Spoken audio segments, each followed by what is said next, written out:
Well, Karen Robinson at the NASCIO meeting a couple of years ago kicked this project off, or tried to generate some interest of some work that we started in Texas regarding how you integrate policy requirements for vendors with regard to procurement and related to IT accessibility, which has been a very difficult problem for a lot of vendors to get their arms around. The idea being that if you ask vendors to have a policy on accessibility and it contains certain things that we were able to define, then by definition they will enforce their own policy, so to speak, or work to their own policy, and then start to drive that within their organization holistically, ultimately resulting in more accessible products in the long term. Collaboration. So I come from the private sector, and the opportunities to collaborate with other companies is really very rare unless there's many documents signed and all this IP, whereas with government there is no competition. Everybody is trying to serve the same purpose.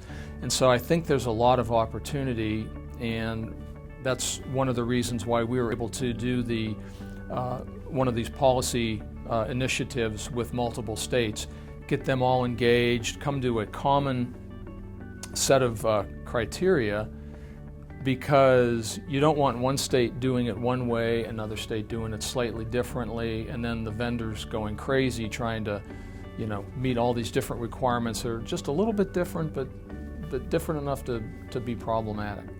So the opportunity is, I think, is much higher than it is in the private sector. Well, for the next 6 months, we're going to be probably still working on the implementation. We want more states to start to adopt this.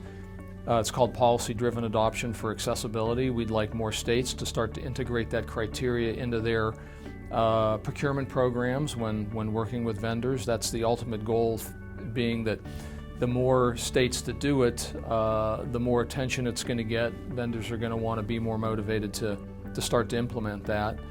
And then working in some other angles of procurement. We have in Texas we have a cooperative contracts program where we do the master contracts, and so there's a lot of different areas of that I'm involved in. So really focus on procurement, because most of the IT that government buys, or even in the private sector, is procured.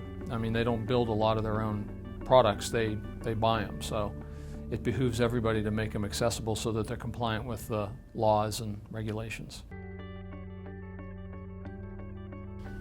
Well, they aren't quite, in my experience, they're not as quick to adopt as they are in private sector. I think that has a lot to do with, financially. The private sector tends to have a lot more money in it. You're seeing a lot of stuff going into cloud services. Security is a big thing. But I do think that you're going to see more and more collaboration across the states. We see it today. I know Texas partners with Oklahoma for their procurement stuff, and then if you just follow the emails that come through NASCIO, it's always one state CIO looking for information from all the other ones because we don't need to reinvent the wheel. We're not competing with each other, right? We're all trying to do the same thing. So that NASCIO really has a great forum for collaboration of the states.